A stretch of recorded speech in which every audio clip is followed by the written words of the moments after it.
السلام علیکم ورحمۃ اللہ وبرکاتہ۔ الحمد للہ رب العالمین، والصلاۃ والسلام علی سید المرسلین وعلی آلہ واصحابہ اجمعین، اما بعد فاعوذ باللہ من الشیطان الرجیم، بسم اللہ الرحمن الرحیم۔ وَكُونُوا مَعَ الصَّادِقِينَ آمنت باللہ صدق اللہ العلی العظیم۔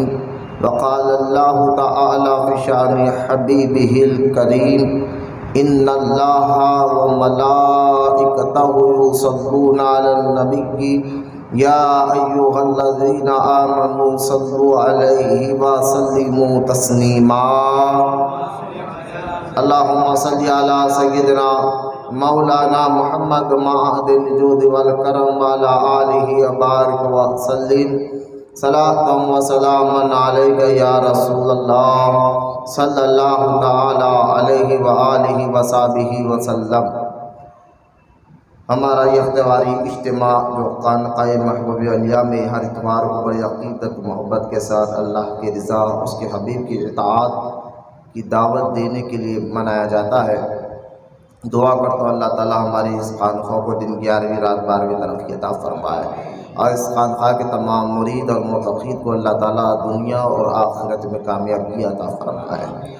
گزشتہ اتوار ہم نے تعلیمات اولیاء اللہ اس پر پارٹ 1 مکمل کیا، آج اسی کا ایک دوسرا پارٹ میں آپ کے سامنے رکھنے جا رہا ہوں، جو اولیاء اللہ کی تعلیمات ہے اس پر ہماری بات ہوگی انشاءاللہ، کیونکہ یہ موضوع تعلیمات اولیاء اللہ آج کے اس دور میں انتہائی ضروری بھی ہے، اور سچے اور یوں سمجھے اصلی اور نقلی میں فرق بھی آپ کو سمجھ میں آ جائے گا۔ جو فیک قسم کے پیر ہوتے ہیں اور جو حقیقی اللہ کے ولی ہوتے ہیں ان میں بھی آپ کو فرق سمجھ میں آ جائے گا۔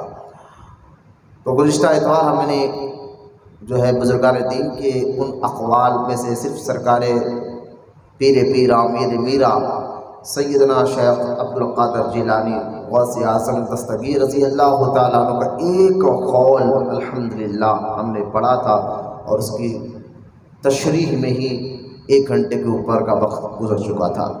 وہ قول مبارک جو غوث اعظم نے فرمایا تھا کہ جو آج کے جو ڈھونگی قسم کے جو پیر ہے، جو کہتے ہیں کہ شریعت ایک الگ ہے اور طریقت ایک الگ چیز ہے، اور اس طرح کا لفظ کہہ کر وہ دین اسلام خصوصاً شریعت کا انتہائی معاذ اللہ مذاق بھی اڑاتے ہیں۔ ایسے لوگ بھی آج دور میں موجود ہے جو شریعت کا، اللہ کے قانون کا معاذ اللہ ثم معاذ اللہ اللہ کا معنی ہے اللہ کی پناہ ایسے لوگوں سے، کہ جو لوگ اس طرح کی باتیں کر کر دین اسلام کا مذاق بنانے کی کوشش کرتے ہیں۔ لیکن یاد رکھیں یہ اسلام، یہ دین اللہ کو پسند ہے، اور جسے اللہ پسند فرماتا ہے اس کا کوئی مذاق بنا نہیں سکتا، اس کا کوئی کچھ بگاڑ نہیں سکتا۔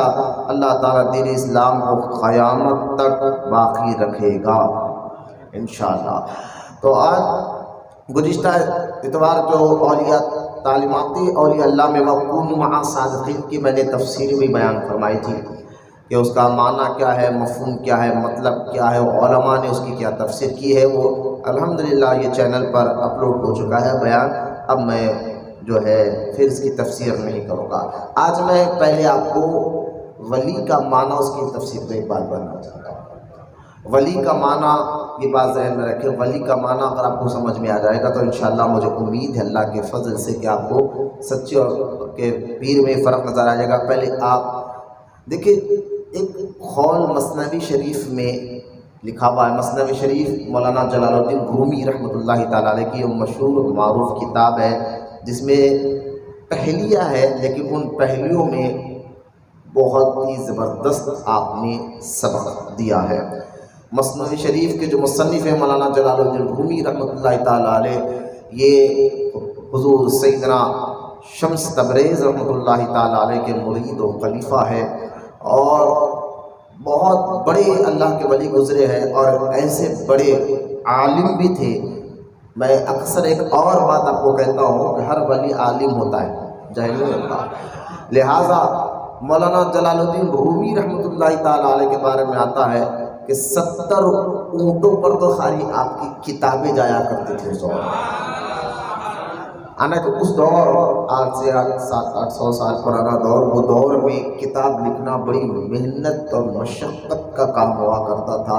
ایک کتاب میں حضرت سیدنا نظام الدین محبوب الہی رحمۃ اللہ تعالیٰ علیہ کا دور مبارک میں پڑھ رہا تھا۔ نظام الدین اولیاء سے آپ کے ایک دوست کی ایک کتاب گم ہو گئی تو آپ نے اپنے دوست سے معافی مانگا اور ٹائم لیا کہ وہ کتاب کا سارے مواد، وہ کتاب کی ساری باتیں میرے ذہن میں لکھ کر دے دوں گا۔ مطلب جو ہے اس دور میں ایک کتاب بھی بڑی مشکل سے تیار کرنا پڑتی تھی، آج کے جیسا دور نہیں کہ آج کے دور میں کتابیں جو ہے آپ کو مارکیٹ میں اگر اللہ نہ کرے کوئی کتاب گم جائے تو دوسری کتاب فوراً اردو ہو یا انگلش ہو فوراً مل جاتے ہیں۔ پھر انٹرنیٹ کا دور ہے، PDF بھی آپ کو آسانی کے ساتھ جو ہے نیٹ پہ مل جاتا ہے۔ لیکن وہ دور جلال الدین رومی رحمۃ اللہ تعالیٰ کا دور، اندازہ کرے کہ 70 اونٹوں پر صرف آپ کی علمی کتابیں جایا کرتے تھے، تو اس سے اندازہ کرے کہ آپ کا علمی مقام و مرتبہ کیسا تھا۔ تو مولانا جلال الدین رومی رحمۃ اللہ تعالیٰ علیہ نے کی ایک مشہور معروف کتاب جو مثنوی شریف کہتے ہیں، اور ہمارے بزرگان دین اس کو بڑے شوق سے اس کو پڑھ کر اس کا درس اپنے مریدوں کو دیا کرتے تھے۔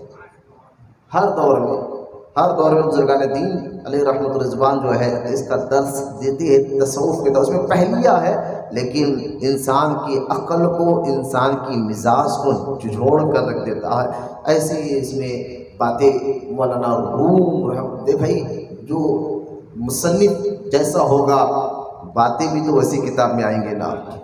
تو اب جو مصنف مولانا جلال الدین رومی جیسا ہو، اور میں ان کے بارے میں صرف ایک بات بتاتا ہوں مولانا جلال الدین رومی رحمۃ اللہ تعالیٰ کے بارے میں، جب یہ اپنے مرشد سے بیعت ہوئے اور عارف کامل ہوئے، شم تبریزی کے ساتھ بند کمرے میں بیٹھ کر راز و ریاض کے جو باتیں ہوا کرتے تھے، ایک مرید کہتا ہے ایک دن ہم نے اپنے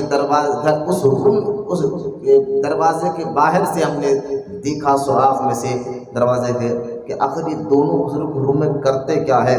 تو یقین جانے روایت میں آتا ہے کہ دونوں بزرگ بیٹھے ہوئے ہیں اور عجیب عجیب قسم کی مخلوقات ان کے سامنے ادب کے ساتھ بیٹھے ہوئے ہیں۔ کوئی جنات ان سے علم حاصل کر رہا ہے تو کوئی فرشتے آ کر ان سے باتیں پوچھ رہے ہیں۔ اس طرح یہ بزرگان دین کا مقام و مرتبہ ہے، جنات جن سے علم حاصل کرنے آتے تھے، فرشتے جن کو سلام کرنے کے لیے آیا کرتے تھے۔ تو مولانا جلال الدین رومی رحمۃ اللہ تعالیٰ علیہ کی یہ کتاب مثنوی شریف ہمارے حیدرآباد دکن میں غالباً جو ابھی موجودہ نیگرا ہوٹل ہے ملک پیٹ، وہاں پر پیچھے ایک قبرستان ہے، وہاں پر ایک بہت بڑے قبرستان کے پاس مسجد بھی ہے، مسجد کے بالکل کونے میں ایک مزار شریف ہے جن کا نام ہی جو ہے، نام تو بزرگ کا نام یاد نہیں آ رہا، لیکن مثنوی شریف کے زبردست مدرس تھے، اس لیے ان کا کتاب مثنوی شریف میں نے ابھی کو بتایا جلال الدین رومی کی لکھی کتاب ہے، تو مثنوی شریف کے نام سے ہی ان کا نام مشہور ہوا۔ یعنی آج سے کچھ سال پہلے حیدرآباد میں یہ ایسا درس دیتے تھے مثنوی شریف کا، پورے حیدرآباد میں مشہور تھا۔ اگر مولانا روم رحمۃ اللہ تعالیٰ کی کتاب مثنوی شریف کا درس اگر سننا ہے تو حضرت سے سننا چاہیے۔ تو بڑے بڑے بزرگان جن کی مزاریں ہیں وہ درس کیا کرتے تھے مثنوی شریف کا۔ تو اس میں ایک بات لکھی ہوئی ہے، تو میں سمجھانے کے لیے دور تک آپ کو لے کر گیا کہ مثنوی شریف میں ایک بات جملہ لکھا ہوا ہے کہ ولی کو، یعنی رب کو پہچاننا آسان ہے، ولی کو پہچاننا مشکل ہے۔ تو بعض لوگ اس کا مفہوم، اس کا مطلب تھوڑا سا غلط نکال لیتے ہیں، تو میں اس کو تھوڑا اشارہ کرنا چاہتا ہوں۔ مطلب کیا ہے؟ وہ یہ کہ بھائی اللہ کو پہچاننا، تو بھائی مولانا روم رحمۃ اللہ تعالیٰ علیہ فرماتے ہیں کہ دیکھو بڑے، اگر رب کی معرفت، اس کی پہچان، اللہ کی قدرت کو سمجھنا ہے، اس کی معرفت یعنی اس کو پہچاننا اور سمجھنا ہے، یہ تو اللہ کی توفیق سے ہی ہمیں سمجھ میں آتا ہے۔ لیکن عقلی طور پر جو اللہ تعالیٰ نے ہمیں عقل عطا فرمایا ہے، یہ عقل جو ہے نا یہ ایسی روشن ہے، اس لیے قرآن میں اللہ تعالیٰ نے فرمایا کہ عقل سلیم کی دعا مانگو، اللہ میں عقل سلیم عطا فرمائے۔ تو روشن عقل، تو یوں سمجھیے کہ عقل جو ہے آپ کے بدن کو چلاتی ہے۔ عقل کیا ہے؟ اگر اس کو سمجھنے کے لیے تو عقل سے بندہ دانشمند ہوتا ہے، ہوشیار ہوتا ہے، عقل بندے کو چلاتی ہے اور عقل کو روشن علم کرتا ہے۔ قرآن و حدیث جو علم ہے اس سے عقل روشن ہوتی ہے۔ تو خیر عقل کے ذریعے بھی اگر ہم سوچا جائے، بغیر پلیروں کے آسمان کھڑا ہوا ہے، سورج کا اپنے ٹائم پر آنا جانا، چاند تاروں کا اپنے ٹائم پر آنا جانا، یہ سمندروں کو دیکھ لیا۔ اگر خدا کی قدرت کو سمجھنا ہے تو دنیا میں کئی مثالیں رکھی ہوئی ہیں، پہاڑوں کو دیکھ لیں، جھاڑوں کو دیکھ لیں، جانوروں کو دیکھ لیں۔ ایسے جانور بھی ہے جو آگ میں رہتے ہیں اور آگ میں ہی مرتے ہیں، آگ سے باہر نکال تو مر جاتے ہیں۔ تو ایسے کیڑے ہیں، تو یہ کون ہے؟ تو یہ کون سی مخلوقات ہے؟ اس کو کسی نے بنایا ہے؟ تو عقل بھی کہے گی یار یہ بنانے والا کوئی جو ہے نا، یہ کائنات کو بنانے والا ایک معاذ اللہ ایک عام انسان، ایک عام بندہ نہیں ہو سکتا، یہ ساری کائنات کا بنانے والا رب ہے، اللہ ہے۔ سمندر کو دیکھیں، برسوں سے زمین کی لیول کر رہا ہے، اس کی فٹ کئی ہزار فٹ ڈاؤن ہوتا ہے، لیکن دیکھیں زمین کے برابر لیول آتا ہے۔ اور یہ کون سمندر کو کھڑا کر رہا ہے؟ اگر سمندر جو ہے اوپر آ جائے تو پوری دنیا ڈوب جائے، زمین سے تھوڑا سا اوپر آ جائے تو پوری دنیا ڈوب جائے۔ تو برسوں سے سمندر کو بالکل زمین کے برابر کھڑا کرنے والا، یہ لیول کے برابر کھڑا کرنے والا، اسی تو رب کہا جاتا ہے، رب کہا جاتا ہے۔ تو لہٰذا مولانا ہم یہی تو کہتے ہیں، ایسی کئی مثالیں دنیا میں رکھی ہوئی، پہاڑ ہیں، بہت سی چیزیں ہیں جس سے خدا کی قدرت، اس کی حقیقت ہمیں نہ جو بندہ معاذ اللہ رب کو نہیں مانتا، لیکن اس کو بھی ماننا پڑتا ہے کہ یہ چیز بنانے والا انسان نہیں ہو سکتا۔ لہٰذا اس لیے مولانا روح فرماتے ہیں رب کو پہچاننا آسان ہے، لیکن ولی کو پہچاننا مشکل ہے۔ تو ولی کیونکہ تمہارے ساتھ چلتا پھرتا اٹھتا بیٹھتا کھاتا پیتا ہے، لہٰذا اس کو پہچاننا مشکل ہے۔ تو اس کا مطلب یہ نہیں ہے کہ پہچان ہی نہیں سکتے آپ، بس قرآن حدیث میں اولیاء اللہ کی کئی صفتیں اللہ تعالیٰ نے اور رسول پاک علیہ السلام نے بیان فرمائے ہیں۔ اللہ نے اور اس کے رسول نے کئی صفتیں اولیاء اللہ کی بیان فرمائے۔ ان صفتوں کو ذہن میں رکھے، ولی انہی صفتوں کا مظہر ہوتا ہے، جیسا کہ حضرت سیدنا خواجہ نصیر الدین روشن چراغ دہلوی رحمۃ اللہ تعالیٰ علیہ، جو پیر و مرشد خواجہ بندہ نواز گیسو دراز رحمۃ اللہ تعالیٰ علیہ کے، آپ نے اپنی کتاب خیر المجالس، جو آپ کے ملفوظات اس کتاب میں موجود ہے، خیر المجالس، انٹرنیٹ پہ بھی اس کی PDF مل جائے گی، آپ پڑھیں بندہ حیران ہو جائے گا۔ تو خیر المجالس میں حضرت خواجہ نصیر الدین روشن چراغ دہلوی رحمۃ اللہ تعالیٰ علیہ فرماتے ہیں کہ ولی اللہ تعالیٰ کی تمام صفتوں کا مظہر ہوتا ہے، اللہ کی تمام۔ اب اگر میں اس بات کو کھولوں تو میں سمجھتا ہوں پھر اسی میں ٹائم وقت ہو جائے گا کہ اللہ کی صفت کا مظہر کا مطلب کیا ہے۔ تو میں کہوں گا اس کی ایک آسان مثال کہ جیسا کہ دیکھیے اللہ کی صفت، یعنی اللہ کی صفت کا معنی ہے اللہ کی خوبی، اللہ کے اندر جو صفت ہے، اللہ کریم ہے، کرم فرمانے والا ہے، اس کی صفت ہے رب کی۔ تو لہٰذا ولی بھی بڑا کریم ہوتا ہے، اس کا صفت کا مظہر ولی ہوتا ہے۔ اللہ رحیم رحم فرمانے والا ہے، تو اللہ رحیم، ولی بھی رحیم ہوتا ہے، رحم فرماتا ہے مخلوقات پر۔ تو ایسے کئی معنی آپ کو اگر نکل جائے تو مولانا حضرت خواجہ نصیر الدین روشن چراغ دہلوی فرماتے ہیں کہ ولی وہ ہوتا ہے جو رب کی تمام صفتوں کا مظہر ہوتا ہے، ایک نہیں تمام۔ اس لیے کوئی ولی رہے جلالی بھی ہوتا ہے، کیونکہ اللہ جل جلالہ بھی ہے، جبار ہے، ستار ہے، اس لیے جلالی صفت والے نام ہے۔ تو ولی کبھی کوئی بزرگ جلالی بھی ہو جاتے ہیں۔ لہٰذا میں آپ کو سمجھانا چاہ رہا ہوں، ولی کو پہچاننا اگر سمجھنا ہے تو قرآن اور حدیث میں اس کی کئی صفتیں بیان فرمائے گئے ہیں، اس کو سمجھ کر آپ کو اولیاء اللہ کی صحیح پہچان ہوگی، اور پھر تب آپ کو سمجھ میں آئے گا اس معیار کے لوگ جو بات کہتے ہیں ان کی باتوں میں کتنے فائدہ چھپا ہوا ہوتا ہے۔ یہ ہے اولیاء اللہ کی تعلیمات۔ لہذا حضرت رومی رحمۃ اللہ تعالیٰ کی بات سمجھنے کے بعد آگے بڑھتے ہوئے ولی کا اگر میں چلیے میں آپ کو اور آسان کر کے بتاتا ہوں، ورنہ بزرگان دین نے اپنے اپنے جیسا کہ بڑی بڑی تصوف کی کتابیں ہیں، رسالہ قشیریہ ہے، اگر اس میں پڑھیں رسالہ قشیریہ میں تو پھر اولیاء کی صوفیہ کی الگ الگ قسمیں ہوتی ہے۔ ہاں مجھے بڑے پیرانے پیر روشن ضمیر غوث اعظم دستگیر رضی اللہ تعالیٰ عنہ کی ایک تفسیر بڑی پسند آئی۔ میں آپ کو بتاتا ہوں غوث اعظم کی۔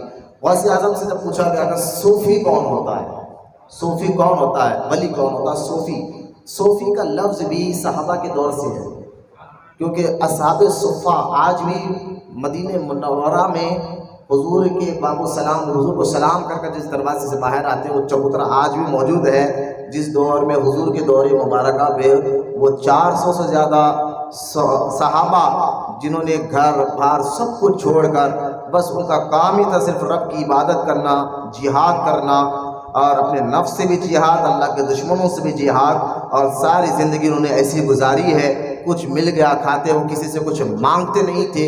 وہ صحابہ 400 سے زیادہ قریب تھے۔ میرے آقا کریم صلی اللہ علیہ وسلم نے ان کی تعریف کرتے ہوئے فرمایا اپنے صحابہ سے کہ ان کے ساتھ بیٹھا کرو۔ تو خیر تو اصحاب صفہ وہ صوف کا ٹاٹ والا لباس پہنا کرتے تھے، اس لیے اصحاب صفہ کا تو اسی سے لفظ نکلا صوفی۔ لہٰذا میں اس لفظ پہ نہیں آتا، لیکن غوث اعظم سے جب پوچھا گیا کہ صوفی کون ہے تو غوث پاک رضی اللہ تعالی عنہ نے فرمایا صوفی وہ ہوتا ہے جس کا ظاہر بھی پاک ہو، جس کا باطن بھی پاک ہو، جس کا ظاہر بھی پاک ہو اور جس کا باطن بھی پاک ہو۔ اب سمجھے یہ تمام باتیں ذہن میں بیٹھا پھر آج کے فیک لوگوں کو دیکھے۔ چلیے غوث پاک کی اس بات کا اور خلاصہ کر میں آپ کو لے کر چلتا ہوں بابا فرید گنج شکر کی بارگاہ۔ بابا فرید گنج شکر رحمۃ اللہ تعالی علیہ سلسلہ چشتیہ کے وہ عظیم و شان بزرگ جس کے ٹکڑے نظام الدین اولیاء کھا رہے ہیں، جن کے ٹکڑے صابر پاک جیسے بزرگ کھا رہے ہیں۔ حضرت بابا فرید مسعود گنج شکر رحمۃ اللہ تعالی علیہ فرماتے کہ دیکھو صوفیہ کے بارے میں فرماتے ہیں کہ 3 قسمیں آپ نے بیان فرمایا۔ پہلا فرمایا ایک وہ شخص، اب توجہ فرمایا یہ سمجھ میں آ جائے گا آپ کو، ایک بابا فرید فرماتے ہیں ایک وہ شخص ہے جو ظاہر میں تو صاف ہوتا ہے۔ یہاں صاف سے مراد کیا ہے کہ آپ سمجھ رہے کپڑے اچھے پہنتا ہوگا، منہ پر اچھا صابن لگا کر چمکتا ہوگا۔ صاف سے مراد یہ نہیں ہے، یعنی صاف سے مراد دین پر عمل کرنے والا۔ دکھنے میں لوگ کہیں گے یار بڑا نیک آدمی، نماز پڑھتا ہے، روزے رکھتا ہے، تو یہاں صاف سے مراد آپ یہ صاف نہ لیں کہ بدن کی صافی، لباس کی صافی، چہرے کی صافی نہیں، بلکہ صاف سے مراد جو ہے شریعت پہ عمل کرنے والا۔ اب بابا فرید گنج شکر رحمۃ اللہ تعالیٰ علیہ فرماتے ہیں کہ ایک وہ شخص ہے جو ظاہر میں تو صاف نظر آتا ہے یعنی شریعت میں، لیکن باطن اس کا انتہائی گندا ہوتا ہے۔ باطن اس کا یعنی دل دماغ میں یعنی ظاہر میں تو وہ شریعت دین پہ عمل کر رہا ہے، کیوں اس لیے عمل کیوں کر رہا ہے تو باطن میں اس کے دل میں جو خواہش ہے کہ لوگ میری عزت کرے، میرا ہاتھ چومے، میرا پیر پڑے، مجھے واہ واہ کرے۔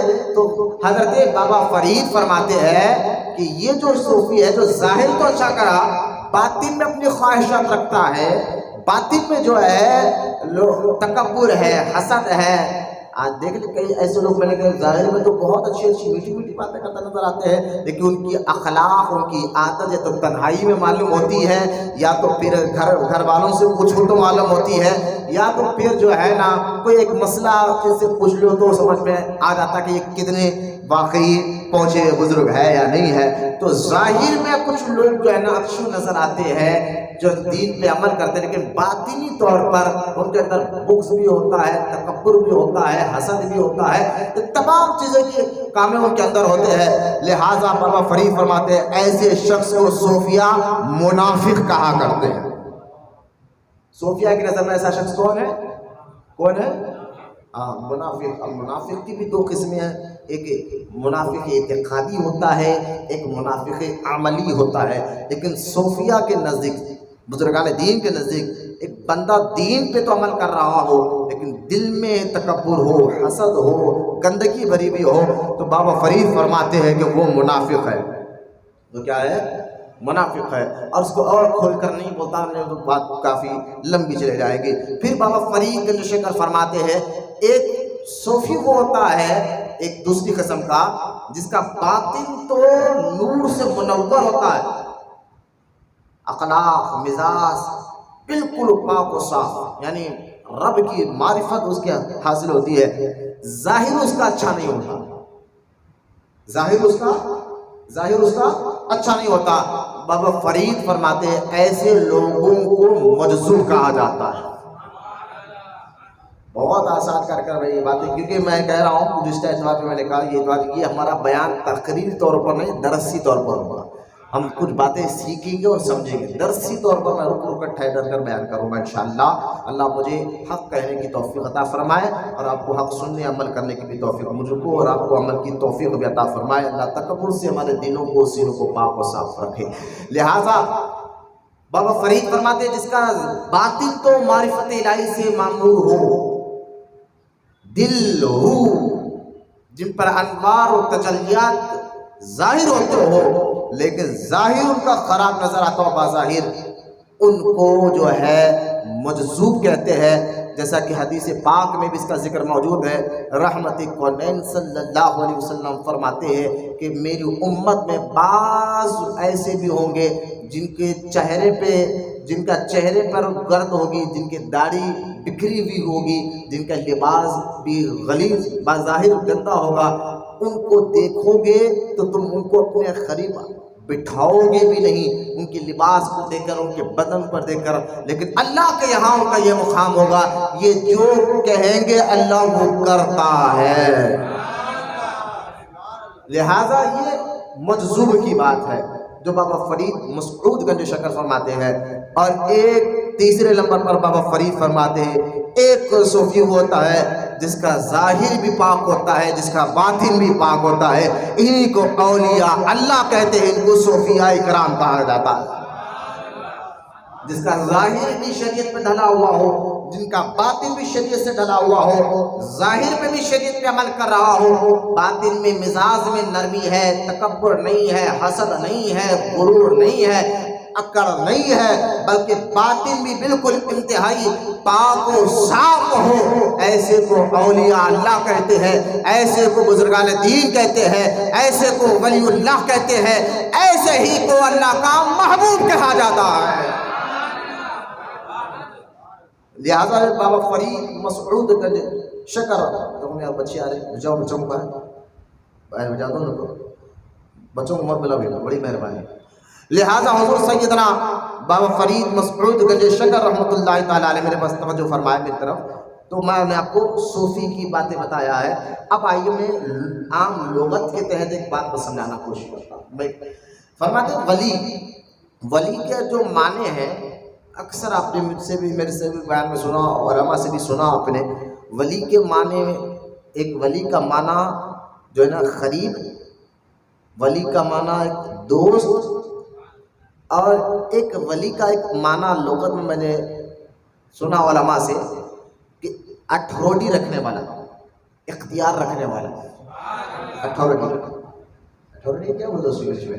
یعنی یوں سمجھیے اردو میں ہم کہتے ہیں اس کو اختیار رکھنے والا، ٹھیک ہے؟ تو ولی کا یہ تین معنوں پر میں آج گفتگو کروں۔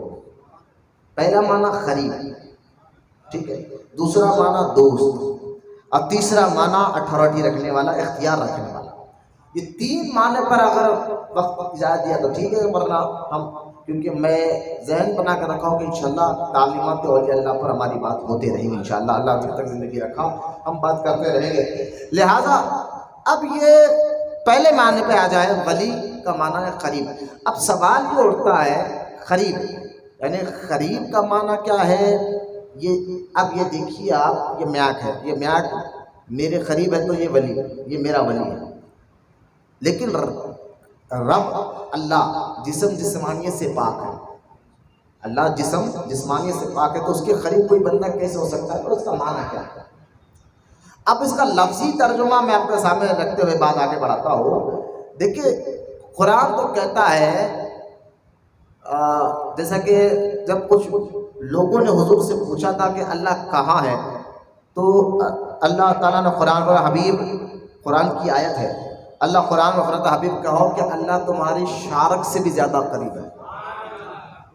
اب یہاں قرآن میں تو اللہ یہ کہتا ہے کہ شارک سے زیادہ قریب اللہ ہمارے پاس، ہر بندے کے اللہ شارک سے بھی زیادہ قریب ہے۔ جیسے علماء فرماتے ہیں جہاں 3 بندے جمع ہوں اہل ایمان، چوتھا وہاں خدا ہوتا ہے، جب 4 بندے جمع ہو اہل ایمان، 5واں وہاں خدا ہوتا ہے، یعنی قریب کے معنی کی میں بتاتا ہوں۔ اس لیے فرمایا جس جنازے میں 40 مسلمان جمع ہو جائے، جس جنازے میں 40 مسلمان جمع ہو جائے تو وہاں ایک اللہ کا مقبول بندہ ہوتا ہے، اللہ بھی قریب ہوتا ہے، اللہ اس جنازے کی مغفرت فرما دیتا ہے۔ اس لیے نمازوں میں جنازے رکھتے ہیں ہم، تاکہ لوگ زیادہ سے زیادہ جمع ہو جائے۔ لہٰذا اب جب قرآن تو یہ کہتا ہے کہ اللہ ہر بندے کے شارک سے زیادہ قریب ہے، اور احادیث میں جو علماء نے بیان فرمایا کہ جہاں 3 بندے جمع ہو تو چوتھا وہاں رب ہوتا ہے، پھر یہ جو معنی ہے ولی کے معنی قریب کے، اس معنی میں اور اس معنی میں فرق کیا ہے؟ دونوں میں فرق کیا ہے؟ تو ان دونوں میں بہت بڑا فرق ہے۔ ایک تو قرآن کہتا ہے میں قریب ہوں، اور ایک ولی رب کے قریب ہے۔ اب اس دونوں میں فرق کو آپ کو سمجھنا ہے۔ ایوب سو رہے ہیں نیند آ رہی؟ ہاں، چہرے دیکھو میں چہرے، یہ تم لوگ مرید ہے تو یہ سیکھنا سمجھنا ہے، تم لوگ غور کرو باتوں کو، اور چہرے پہ حشاشی لاؤ، چہروں پہ سستی کاہلی بے چینی نکولا تملا، خاص طور تم لوگ تربیت میں ہو تو تم لوگ لینا، باہر والے چلتے ہو بیچارے ابھی بھی بیٹھ رہے بیچاروں کو نہیں مالے، تم لوگ جو تربیت میں بار بار فائدہ کیا تمہارے مزاجوں میں، تمہارے دلوں پہ اثر نہیں ہوا ہو، خدا کے حضرت اچھے سے بات ہے۔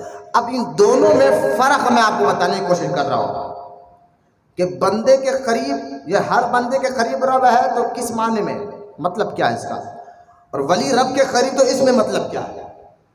اب آئے پہلے بندے، جب یہ کہا جائے کہ رب ہر بندے کے شارک سے زیادہ قریب ہے، اللہ ہر بندے، قرآن میں آیا تھا بات ختم، تو اس کا مطلب یہ ہے کہ اللہ کی قدرت سمجھ رہے نا، اللہ کی قدرت یعنی وہ چاہے کرے،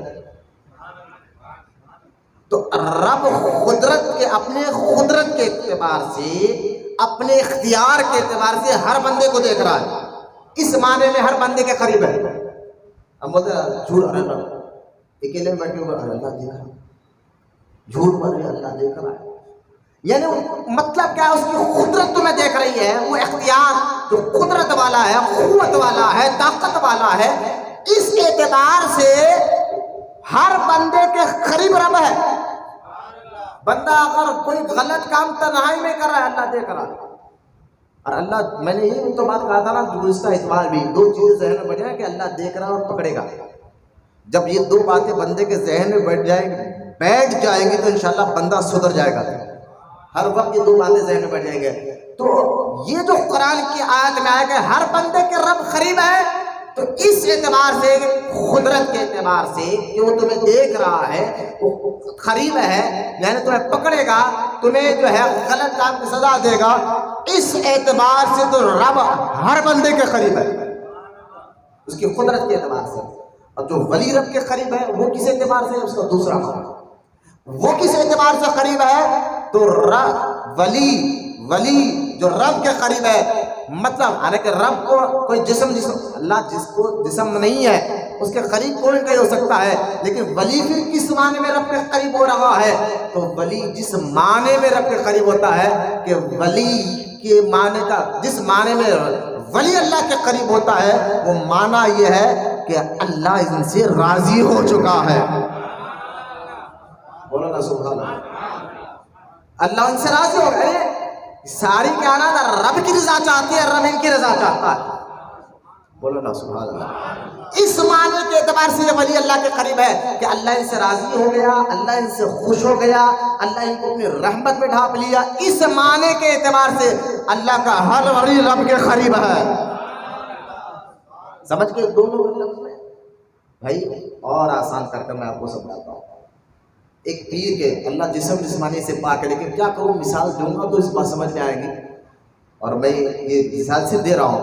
ایک پیر کے سارے مرید پیر کے قریب ہے، ایک پیر مرید کرتا ہے نا تو سارے مریدوں کو تو اپنا پیر قریب کرتا ہے، لیکن جس سے راضی ہوتا ہے اسی کو خلافت دیتا ہے، جس سے راضی ہوتا ہے اسی کو بات سنتا بھی ہے، یعنی قریب تو سب ہے، ان کی تربیت ابھی چل رہی ہے لیکن ان سے راضی ہو گیا ہے، بولو نا سبحان اللہ۔ تو یہ ولی جو رب کے قریب ہے ان سے رب راضی ہو گیا ہے اس زمانے کے اعتبار سے۔ اچھا قریب کیسے ہوں گے، اس کا بھی جو ہے نا قرآن میں اللہ پاک نے راستہ بتایا کہ رب کے قریب اس زمانے کے اعتبار سے کہ اللہ کو راضی کرو، تو یہ تو اللہ سب کے قریب ہے ہر بندے کے قدرت کے اعتبار سے، اور ولی جو رب کے قریب ہے اس کی رضا کے اعتبار سے، اللہ راضی ہو جو خود سے۔ تو اب اس کو راضی کیسے کرنا ہے، تو قرآن میں اللہ فرماتا ہے سورہ عنکبوت اور آیت نمبر 69 اللہ فرماتا ہے، آپ سنیے توجہ فرمائیں، رب کے قریب اس اعتبار سے کہ اس کی رضا حاصل کرے، وہ راضی ہو جائے اسے، اس اعتبار سے رب کے قریب۔ تو اللہ فرماتا ہے سورہ عنکبوت آیت نمبر 69 اللہ ارشاد فرماتا ہے والذین جاہدوا فینا لنہدینہم سبلنا، اللہ قرآن فرماتا ہے جو والذین جو یہ چاہتا ہے کہ میں راضی ہو جاؤں، جو یہ چاہتا ہے کہ میں راضی ہوں، اللہ فرماتا ہے کہ وہ ہماری راہ میں کوشش کرے، ہمارے قریب آنے کی کوشش کرے، مجاہدہ کرے، کوشش کرے۔ اللہ فرماتا ہے جو اللہ کے لیے کوشش کرتا ہے اللہ ان کے راستوں کو آسان کر دیتا ہے۔ اچھا بھائی کوشش کرنا کس چیز کی ہے بھائی، سوال پھر اٹھ گیا نا یہاں پر، اللہ کی راہ میں اللہ کے لیے کوشش کرو، اللہ کی راہ، اللہ کے لیے جو کوشش کرتا ہے اللہ اس کو راستہ آسان کر دیتا ہے۔ تو بھائی کس چیز کی کوشش کرے، محنت کرے، ورزش کرے، کیا کرے، کرنا کیا ہے، کوشش کا معنی کیا ہے؟ تو یہاں پر آپ کو پھر اس آیت میں جو ہے بزرگوں کی طرف آپ کو آنا پڑے گا، پھر رب کی قریب پہنچنا ہے تو کس چیز کی کوشش کرے بندہ۔ تو علماء فرماتے ہیں، اب سنیے آپ، بزرگان دین میں علماء کرام فرماتے ہیں رب کی بارگاہ میں پہنچنے کے لیے کوشش، تو تمہیں کچھ چیزوں کو پار کرنا ہوگا، کچھ چیزوں کا پڑاؤ پار کرنا ہوگا، اس سے مجاہدہ کوشش کرتے ہوئے آگے جانا ہوگا۔ فرما کچھ چیزیں ہیں کیا، فرما پہلے تو ایمان اور عقیدہ صحیح ہوئے، پہلے ایمان، اس کے بعد عمل کرو، پھر عمل کرو، پھر عمل کرنے کے بعد کیا کرے، فرما اب جو پڑاؤ آئے، عمل کیا کیا ہے، ایمان کے بعد عمل میں نماز روزہ سنا گیا، لیکن عمل میں اور کیا کیا ہے، علماء فرماتے یتیم پر محرم کرو، بولو نا سبحان اللہ، غریبوں کا خیال کرو، بھوکوں کو کھانا کھلاؤ، یہ ایسے پڑاؤ ہے بندہ اس پہ کوشش کرتا جائے اخلاص کے ساتھ۔ بھائی کیوں غریب کو کھانا کھلاؤ، بولے اللہ کے لیے، کیوں یتیم پر رحم کرا، بولے اللہ کو راضی کرنے کے لیے، کیوں بیواؤں پہ مدد کرا، فرما اللہ کو راضی کرنے کے لیے، بس یہ پڑاؤ تم کر، یعنی اسی کو کرنا، کوشش تم کرتے رہو اور یہ اللہ تمہارے راستوں کو آسان کرتے رہے گا، بولو نا سبحان اللہ۔ یعنی ایمان عمل کے بعد بندہ یتیموں، بیواؤں، غریبوں کا اچھی طرح جو خیال کرتا ہے وہ ان گھاٹیوں کو پار کرتے کرتے رب تک پہنچ جاتا ہے نا۔ قریب کا معنی ہی بتا رہا ہوں میں آپ کو، یہ تو یہ، اور اب آئے میں اس کو دوسرا ایک اور معنی بتاتا ہوں قریب ہونے کے، کن گھاٹیوں کو آپ کو پار کرنا ہوگا، کن جنگل سے گزر کر آپ کو رب کے قریب جانا۔ مثال دے رہا ہوں، جنگل سے مراد، گھاٹیوں سے مراد، ایک سمجھانے کے لیے مثال دے رہا ہوں۔ آئیے میں آپ کو ایک دوسرا معنی بتاتا ہوں۔ حضرت امام محمد غزالی رحمۃ اللہ تعالیٰ علیہ، جنہوں نے تصوف کے پر کئی کتابیں آپ نے لکھی ہے تصوف کے اوپر، جن میں آپ کی لکھی ہوئی کتاب کیمیاء سعادات بڑی مشہور ہے، مکاشف القلوب بڑی مشہور ہے، احیاء العلوم بڑی مشہور ہے، انہی میں حضرت امام محمد غزالی رحمۃ اللہ تعالیٰ علیہ جو اپنے غوث اعظم کے دور کے یہ بزرگ ہیں، 505 ہجری میں یہ بغداد میں انتقال فرمائے، 505 ہجری، اور غوث اعظم پیدا ہوئے 470 ہجری میں، ٹھیک ہے، اور 18 سال کی عمر میں یہ گیلان سے غوث اعظم بغداد آئے، تو یہ 470 میں 18 ملا تو کتنے ہوئے؟ یہ تو 480 90 پکڑ لے، چلیے 490 سال ہوئے۔ یعنی غوث اعظم کی عمر جب 20 سال تھی، اس کے بعد 18 سال تھی جب غوث اعظم گیلان سے بغداد آئے، پھر اس کے 10-12 سال بعد امام محمد غزالی پردہ فرمائے۔ اس وقت غوث اعظم کی عمر اس اعتبار سے 32 سال تھی۔ غوث پاک کی عمر کتنی تھی؟ 32 سال۔ اب اندازہ رہے کہ غوث اعظم 18 سال کی عمر میں گیلان آئے، اور 32 سال کی عمر جب آپ کی ہوئی، جب امام محمد غزالی جیسا عالم فاضل جن کے علم کا طوطا آج بچ رہا ہے، اور آج بھی اس 800 سال سے آج بھی ان کے کتابوں سے لوگ فیض لے رہے ہیں، تو اس دور میں بغداد میں تو آپ کا علم کا رعب دبدبا جو تھا، مجھے بتائیے کیا غوث اعظم نے ان سے ملاقات کی نہیں ہوگی؟ برابر کی ہوگی۔ یعنی کہ ایسے ظاہر ایسی کوئی تاریخ نہیں ملتی کہ غوث اعظم نے ملا، لیکن جہاں ایسا عالم ہو اور غوث اعظم سے ملنا نہ جائے، ہو نہیں سکتا۔ بولے نا سبحان اللہ۔ اور اگر ہم غوث اعظم کی کتاب پڑھتے ہیں نا، جو غوث اعظم نے کتاب لکھا جو ہے غنیت الطالبین، اس کتاب کو اگر کیمیاء سعادت کو ہم پڑھیں گے تو کئی ایسا دکھتا ہے کہ غوث اعظم نے امام محمد غزالی سے کیمیاء سعادت پڑھ کر ایک کتاب لکھی ہے۔ تو خیر، یہ اتنے بڑے بزرگ ہیں امام محمد غزالی رحمۃ اللہ تعالیٰ علیہ، ان کی ایک کتاب ہے منہاج العابدین۔ منہاج کہتے ہیں راستہ، عبادت گزاروں کا راستہ۔ اب رب کیا کہہ رہا ہے؟ میرے راہ میں کوشش کرو، گھاٹیاں ہے کچھ، راستے پار کر کے وہ مجھ تک آؤ۔ تو منہاج العابدین میں امام محمد غزالی سے پوچھا گیا کہ رب تک پہنچنا ہے، راضی اس کو رضا کرنے گئے، تو میں نے بتا دیا ایمان عمل کے بعد نیکیاں کرتے رہو، یتیموں غریبوں، یہ تو ہے رب کا۔ لیکن امام محمد غزالی سے پوچھا گیا تو امام محمد غزالی نے بڑا کمال کا معنی اس آیت کا بتاتے ہوئے فرمایا کہ دیکھو، جو رب تک جانے کی کوشش کرتا ہے، اس کو پانے راز کرنے کی کوشش کرتا ہے، تو ان میں جو رکاوٹیں آتی ہے، گھاٹیاں آتے ہیں، جو راستے آتے ہیں، سب سے پہلی رکاوٹ کا نام امام محمد غزالی بتا رہے ہیں، پہلی رکاوٹ جو ہے جہالت ہے۔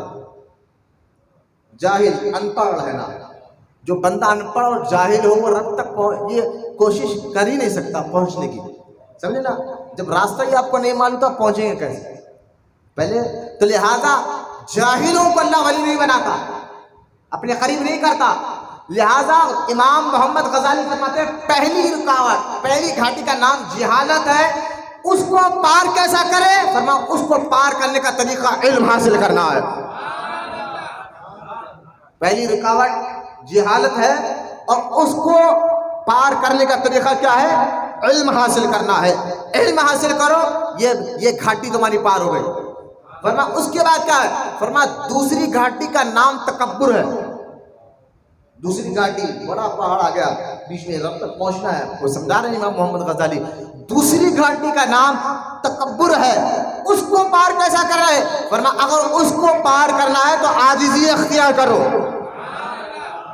تکبر کو پار کرنا ہے، اس گھاٹی کو پار کرنا ہے تو پھر بندہ عاجزی اختیار کرے۔ اور فرمایا تیسرا کیا ہے؟ فرمایا تیسری گھاٹی کا نام حسد ہے۔ کیا بات کی امام محمد غزالی نے فرمایا تیسری گھاٹی کا نام حسد۔ حسد کہتے ہیں کس کو ہے؟ حسد کی دو قسمیں، بغض اور حسد میں فرق میں اکثر بتاؤ، اور کئی بار ہمارا درس حسد پہ بھی ہوا ہے۔ حسد، حدیث میں سرکار نے فرمایا حسد ایک ایسی چیز ہے جو بندے کی نیکیوں کو ایسا کھا جاتی ہے جیسا سوکھی گھاس کو آگ کھا جاتی ہے، بندے کی نیکیوں کو ایسا کھا جاتی ہے۔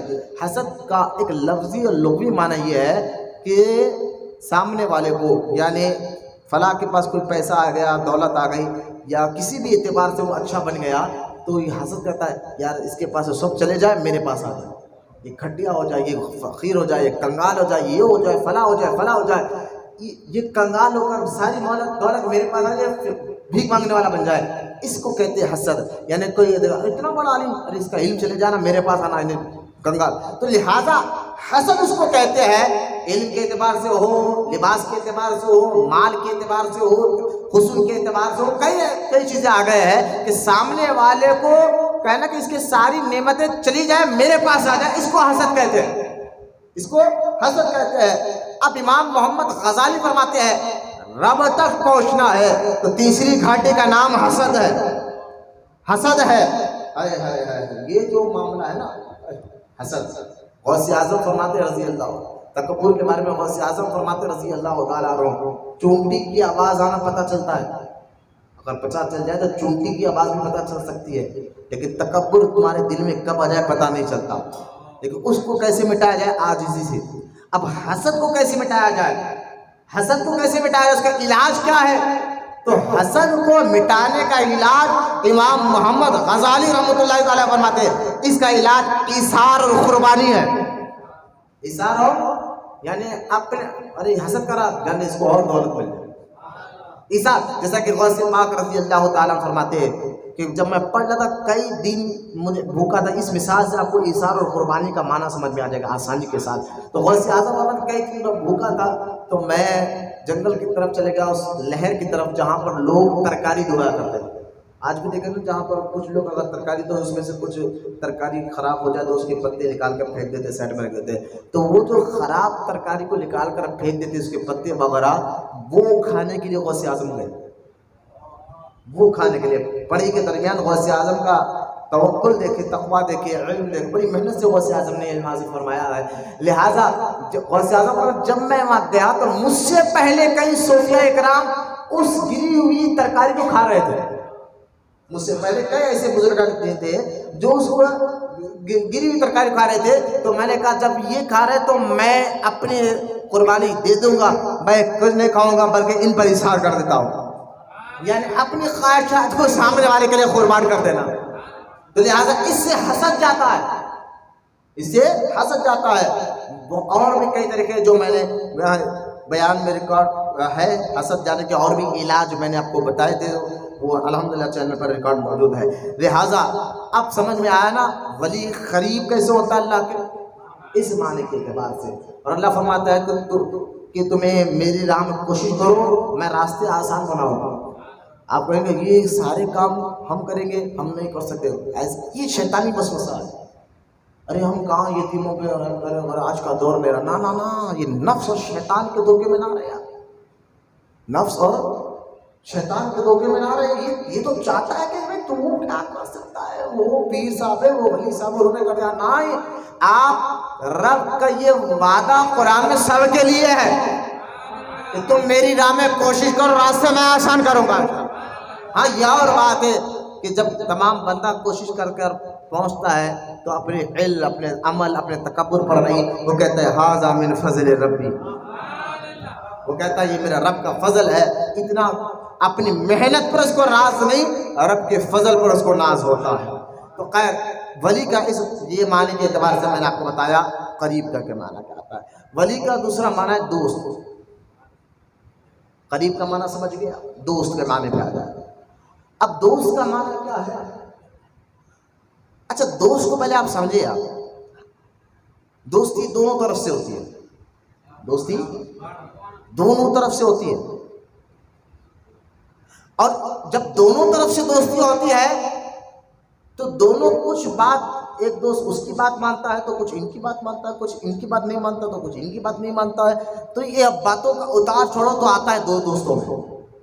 تو کوئی کہتا ہے یہ چیز کرنا چاہیے، کوئی کہتا ہے یہ کرنا چاہیے، کوئی یہ کرنا، یہ کرو تو کوئی یہ، کبھی یہ دوست اس کی بات مانتا ہے، کبھی وہ اس کی بات مانتا ہے۔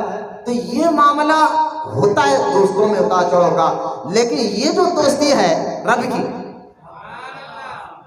ایک دوست بتانا کہ دوستی دونوں طرف سے ہوتی ہے، اور ایک دوست ہوتا ہے کہ ہم چاہتے کہ میں اس کا دوست ہو جاؤں، وہ نہیں چاہتا کہ یہ میرا دوست ہو، لیکن ہم چاہتے ہیں یار اس کو کوئی چیز کی پرواہ نہیں ہے، یعنی ہم جس کو دوست بنانا چاہتے ہیں وہ ہم پر ہم وہ یوں سمجھیے کہ وہ نہیں چاہتا کہ وہ ہماری دوستی کا معاذ اللہ محتاج نہیں ہے، لیکن ہم چاہتے ہیں کہ ہم اس کے دوست ہوں۔ تو جب کوئی ایسا معاملہ آ جائے کہ سامنے والا تو نہیں چاہتا کہ آپ کو دوست بنا، لیکن آپ چاہتے ہیں اس کو آپ دوست بنائیں، تو آپ کریں گے کیا کہ جو کام اس کو پسند ہے وہی کام آپ کریں گے۔ کیوں؟ کیونکہ کہ بھائی وہ نہیں چاہتا کہ میں چاہتا ہوں اس سے دوست ہو جاؤں، وہ تو نہیں چاہتا کہ میں چاہتا ہوں، تو میں جب اس کو دوست بننا چاہتا ہوں تو کام تو وہی کرو جو اس کو پسند ہے۔ اب اس مثال کو مثال میں رکھے، رب کی دوستی کا معنی کیا ہے؟ رب کے دوست، تو اللہ الصمد ہے، کوئی اس کے دوست بنے یا نہ بنے اس کو کوئی فرق نہیں، اس کو کوئی فرق نہیں، اللہ بے نیاز ہے۔ رب کی دوستی کا معنی اللہ الصمد، اللہ بے نیاز ہے، وہ کسی کی پرواہ نہیں کرتا، وہ کسی کا محتاج نہیں، وہ کسی کی پرواہ نہیں کرتا، وہ بے نیاز ہے۔ للہ ما فی السماوات والارض، وہ زمین اور آسمان کو پیدا کرنے والا مالک ہے، اس کو کسی کی دوستی کی پرواہ ہے نہیں، لیکن ہاں ولی چاہتا ہے اس وہ دوست ہو جائے۔ اچھا وہ جب وہ دوست ہو جائے رب کو تو کام وہی کرے گا، یہ نہیں کہ یہ آپس میں کچھ میری بات مان کچھ تیری بات مان، یہ نہیں چلے گا، یہاں پر بات یہی چلے گی، صرف تیری بات مانی جائے، صرف تیری سنا جائے، تیری بات مانا جائے، تیرے کو جو کام پسند ہے وہی کام کیا جائے۔ اسی کو تو صحیح لفظوں میں دوست کہتے جو اولیاء اللہ ہے۔ اب دیکھ لیں پھر اولیاء کا طریقہ کیا ہے، کام ہی وہی کرتے جو کام رب کو پسند ہو، وہ کام کرتے ہی نہیں جس کام کو رب پسند نہیں کرتا، وہ کام اولیاء اللہ۔ اب سمجھ گیا پسند کی بات آ گئی۔ اب اس میں دیکھ لیا، اب جیسے کہ ولی کون ہے؟ ولی رب کا دوست، رب کو دوست بنانا چاہتا ہے، اور وہ دوست بنانے کے کام وہی کرتا ہے جو رب کو پسند ہے۔ رب کو پسند کیا ہے؟ نماز، وہ نماز چھوڑتا نہیں۔ رب کو کیا پسند ہے؟ نماز پسند ہے، بولے نماز، سمجھ گئے آپ؟ نماز وہ فرض تو فرض ہے، سنت تو سنت ہے، نفل بھی نہیں چھوڑا کرتا، فرض تو فرض ہے، اس لیے بے نمازی ولی نہیں ہوتا۔ آپ کیا سمجھ رہے ولی کون ہوتا ہے؟ ان ڈھونگیوں، چرسیوں، شراب خوروں، سود خوروں کو جو اپنے آپ کو ولی کہہ کر مشہور کر، ان کے حرکتوں میں مت آؤ۔ ولی کون ہوتا ہے؟ وہ رب کی پسند پر اپنی پسند رکھتا ہے، جو رب کو پسند ہے وہی کام کرتا ہے۔ اب رب کو نماز پسند ہے، وہ نماز نہیں چھوڑتا، بولتے رہیے سبحان اللہ۔ رب کو قرآن کی تلاوت پسند ہے تو کبھی قرآن کو کبھی چھوڑا؟ دیکھیں بزرگان دین تو ایک ایک پیر پر پوری قرآن پڑھا کرتے تھے، ٹھہر کر، ایک پیر پر ٹھہر کر، دو رکعت میں پوری قرآن پڑھا کرتے تھے۔ کیوں؟ کیونکہ جس کو وہ دوست بنایا گیا تھا، اس رب کو قرآن پڑھانا پسند ہے تو یہ بھی پسند کرتا ہے۔ تو ولی وہ ہوتا ہے جو رب کی پسند ہے اسی پہ عمل کرتا۔ اب رب کو، اب مجھے بتایا کہ رب کو جو ہے نا، رب کو جو ہے سود پسند نہیں، سود پسند نہیں۔ قرآن حدیث میں اللہ نے 2 جگہ آیا ہے جس میں اللہ فرماتا ہے کہ میں جنگ کروں گا اس سے۔ وہ 2 لوگ ہیں جن سے رب کہتا ہے کہ میں جنگ کروں گا۔ ایک سود خور کے بارے میں اللہ نے کہا، سود خور مجھ سے جنگ کر رہا، میں اس سے جنگ کروں گا، اور دوسرا ولی سے دشمنی کرنے والوں کے لیے کہا، اور ولی سے دشمنی کرنے والے کا کیا؟ اللہ ان سے اعلان جنگ کرتا ہے۔ لہذا سود خور، ایسے میں کیوں مروں سود خور؟ سود کا کاروبار ہے اور یہ پیر صاحب بنے بیٹھے ہیں، بتائیں، سود کا کاروبار رکھنے والا ہے اور مرشد بنے بیٹھے ہیں۔ اب سود کی کئی قسمیں ہیں، انٹرسٹ دینا، پیسے ہو لینا ہو، پھر وہ جو نا کئی آج کے نئے نئے لوگ جو ہے نا، یہاں تک کہ رہن سے گھر لینا بھی سود میں آتا ہے۔ لیکن لوگ کہتے ہیں نہیں ہم مہینے کو کرایہ دیتے، ابھی مہینے کو 500 روپے مکاندار کو دے دے رہے، ہم کرایہ دے رہے ہیں، نیت پوری سود کی ہے، پورے پیسے جیسے کہ ویسے ہو رہے ہیں۔ یہ تو بات وہی ہے نا کہ سوت پر بکرے کا چمڑا چڑھا کر کہہ دو یہ حلال ہے، آپ طریقے نہیں نکال سکتے۔ لہذا تو کوئی پیر جو ہے نا، جو اللہ کا دوست ہو، وہ رب کے فرامین کے مطابق کوئی کام، یعنی رب کو جو کام پسند نہ ہو وہ کام وہ کرتا ہی نہیں، اور جو کام رب کو پسند ہے وہی کام کر کر بتاتا ہے۔ تو اس اعتبار سے بندہ رب کا دوست ہو جاتا ہے۔ اس لیے آپ دیکھیں حدیث پاک بخاری شریف کی حدیث پاک میں ہے نا، نبی کریم صلی اللہ تعالیٰ علیہ وسلم نے ارشاد فرمایا کہ بندہ رب کے قریب، رب کا دوست کب ہوتا ہے؟ فرمایا فرائض کے ذریعے، نوافل، سنت اور نوافل کے ذریعے جب بندہ رب کے قریب ہو جاتا ہے تو یہ ذریعہ ہے، وہی کام اللہ کا دوست کرتا ہے جس کام کو اللہ پسند فرماتا ہے۔ اب تیسرا معنی کیا گیا ولی کا؟ دو معنی سمجھے، قریب یہ دوست ہے۔ اب قریب کا معنی بھی آپ کو سمجھایا، دوست کا معنی بھی میں نے آپ کو سمجھایا۔ تیسرا معنی کیا ہے اگر اس معنی کے اعتبار سے کہ ولی کو اختیار دیا جاتا ہے، کیا دیا جاتا ہے؟ اختیار دیا جاتا ہے۔ یہ جو معنی ہے نا، اختیار دیا جاتا ہے، یہ پہلے دو چیزیں ہم دیکھتے ہی نہیں کسی کو، خالی یہ ایک ہی چیز ہمارے ذہن میں بیٹھی ہوئی ہے، یہ چیز، یہ تیسرا اسٹیٹ ہے، یہ تیسرا اسٹیٹ ہے۔ یہ پہلے یہ دو اسٹیٹ دیکھنا پڑتا آپ کو پیر صحیح پیر کو پہچاننے کے لیے، یہ دو چیزیں دیکھنا پڑتا، یہ دو دیکھ رہے نہیں ہم، تیسرے اسٹیٹ پہ ڈائریکٹ آ رہے ہیں، اس لیے دھوکہ کھا رہے ہیں۔ کیونکہ اب فرمائے تیسرا اختیار کیا ہے کہ ولی جب اللہ کے قریب ہو جائے اور دوست ہو جائے تو پھر رب کہتا ہے نا، ہماری راہ میں کوشش کرنے والوں کو ہم اپنے قریب کر لیتے ہیں، اب پھر رب بھی ان سے دوستی کر لیتا ہے۔ بولو نا سبحان اللہ، رب بھی ان سے دوستی، جب رب دوستی کر لیتا ہے تو اختیار دے لیتا ہے۔ ہاں سبحان اللہ، بولے سبحان اللہ۔ جب رب دوستی کر لیتا ہے پاور دے لیتا ہے، جب رب دوستی کر لیتا ہے اب اختیار کیسا؟ بخاری کی حدیث پاک تو ہے نا کہ جب بندہ رب کا فرائض، سنت اور نوافل کے ذریعے رب کے قریب ہو جاتا ہے، اللہ فرماتا ہے پھر اس کا دیکھنا میرا دیکھنا ہو جاتا ہے، اس کا بولنا میرا بولنا ہو جاتا ہے، اس کا سننا میرا سننا ہو جاتا ہے، اس کا پکڑنا میرا پکڑنا ہو جاتا ہے، اس کا چلنا میرا چلنا ہو جاتا ہے۔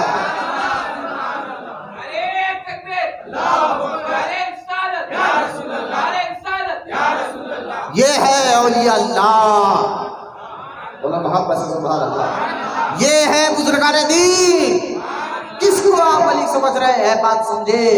لہذا اب جب رب کے قریب ہو جاتے ہیں تو پھر اللہ اختیار دیتا ہے۔ اس معنی کے اعتبار سے ولی کا ایک معنی اختیار والا، اور اختیار آپ نے دیکھا بزرگان دین کا کیسا ہوتا ہے۔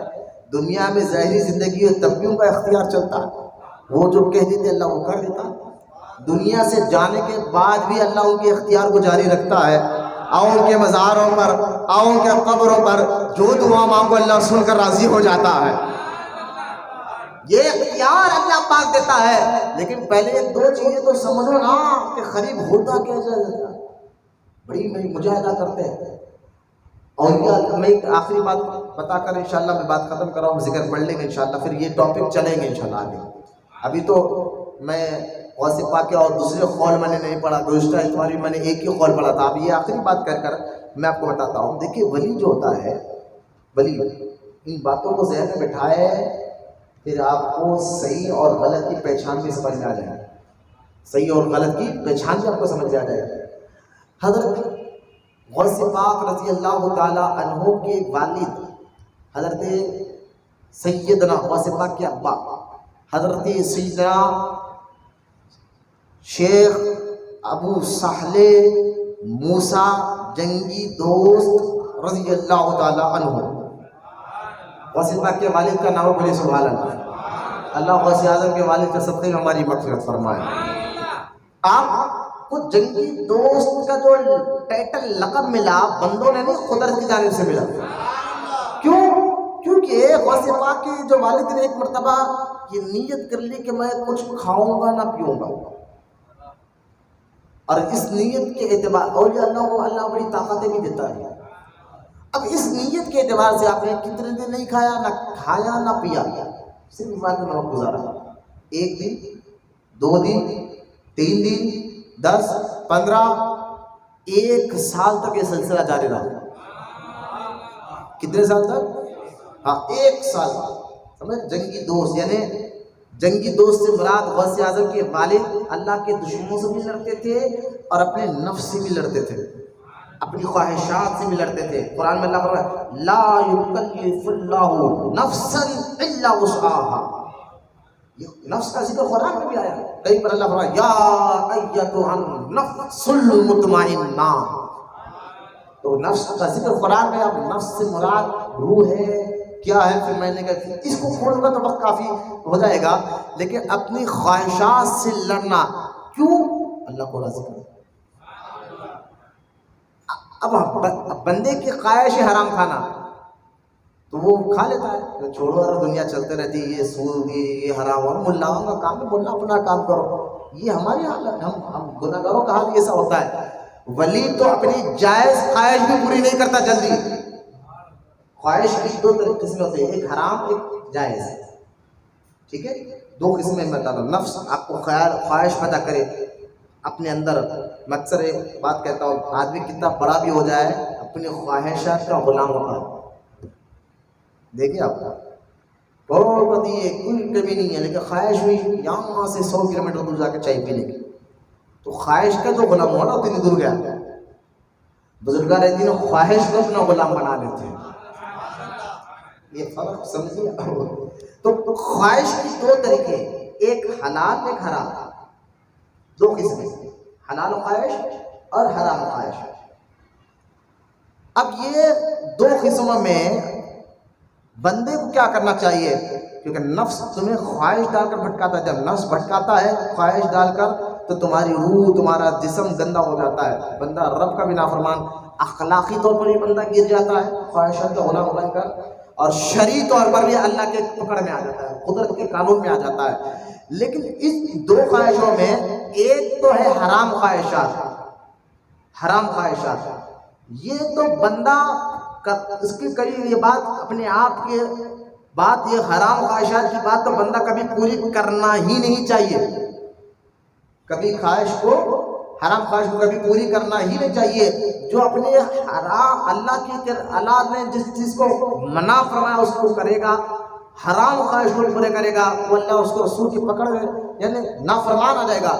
لیکن ولی میں کہہ رہا ہوں سنیے آپ، لیکن ولی جو ہوتا ہے وہ حرام خواہش کو پوری کرتا ہی نہیں، ولیوں کی بات کر رہا ہوں، ہم جیسے گناہ گاروں کے نہیں، اللہ کے محبوبوں کی بات کر رہا ہوں۔ حرام حلال حرام خواہش کے قریب تو وہ جاتا بھی نہیں، لیکن اپنی حلال خواہشات سے بھی وہ جنگ کرتا ہے، بولو سبحان اللہ، اپنی حلال خواہشات کو بھی یہ جلدی پوری نہیں کرتا، جنگ کرتا ان سے بھی۔ کیوں؟ آپ کہیں گے بھائی حلال چیز کھانے میں، مثال کے طور پر میں آپ کو اور آسان کھول کر سمجھاتا ہوں کہ آپ کے پاس محنت کا، خود کا محنت کرا ہوا پیسہ ہے، اور اس پیسے سے آپ نے دل میں خواہش کی بھائی بریانی کھا سکتے ہیں، کوئی گناہ نہیں، بالکل کھائیے جائیے، کیونکہ محنت کا کرا ہوا پیسہ ہے، اس پیسے سے آپ اپنے بریانی کھا رہے ہیں، یہ حلال خواہش ہے آپ کی، آپ پورا کر سکتے، کوئی گناہ بھی نہیں ہے، اللہ سے ناراض بھی نہیں ہوگا، آپ بالکل کر سکتے ہیں۔ لیکن بزرگان دین کیا کرتے ہیں؟ اس خواہش کو بھی روکتے، نکو، جب پوچھا کہ حضور حلال خواہشیں پوری کرنا چاہیے، کہا آج یہ بولے گا تو کل دوسرا بولے گا،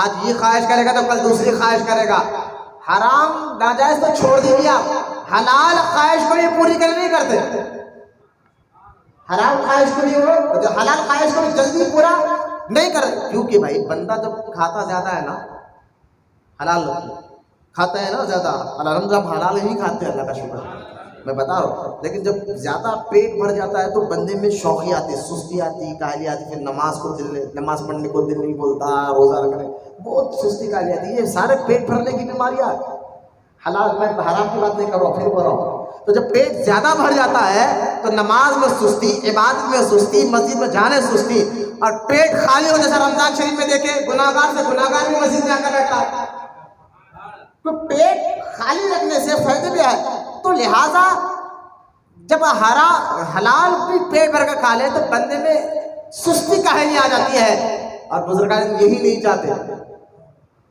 حلال کو بھی نہیں کھانا ہے، خاموش ہے، یہی تو غوث پاک کے والد نے 1 سال تک نہیں کھایا، حرام نہیں حلال کو روکا۔ اچھا 1 سال کے بعد آپ کو خیال آیا کہ اب میں کسی کھانے سے، اچھے کھانے سے افطار کروں، اپنے مریدوں کو کہا کہ میں چاہتا ہوں کہ افطار کرو اچھے کھانے کے ساتھ. مریدوں نے بولا حضور 1 سال سے تو کھانا آپ کھائے نہیں, کوئی یہ لائے کوئی یہ لائے, حضور یہ پانی ہے, یہ کھانا ہے, یہ روٹی ہے, حضور اس سے کریے افطار, اس سے کریے افطار, اس سے کریے. اب یہ کہنا تو اپنے آپ کو کہا, اے موسیٰ, شیخ موسیٰ نام تھا نا, اپنے آپ کو کہہ رہے 1 سال تک تو اپنے آپ کو روکا رکھا اور اس کے بعد بھی ابھی خواہش باقی ہے, ابھی یہ کھائے گا یہ کھائے گا یہ کھائے گا, ابھی بھی خواہش باقی ہے. کہا میں اس میں سے کچھ نہیں کھاؤں گا, میں نے روکا ہی اپنے نفس کو اس لیے تھا کہ کوئی خواہش ہی نہ کرے. میں روکا ہی اپنے نفس کو اس لیے تھا کہ کوئی خواہش ہی نہ کرے. 1 سال کی محنت کے بعد بھی خواہش باقی ہے, وہ بھی حل آرام کی بات نہیں کر رہا ہوں میں. لہٰذا اسی وقت آپ نے فرمایا حضرت شیخ موسیٰ جنگی دوست نے کہ یہ سارے اچھے کھانے غریبوں میں بانٹ دو, غریبوں کو کھلاؤ. جب یہ رب یہ جب اللہ کے محبوب بندے اس طرح اپنے حلال خواہشات سے بھی جنگ کرتے ہیں نا, تو پھر رب کی رضا کیسے ہوتی ہے.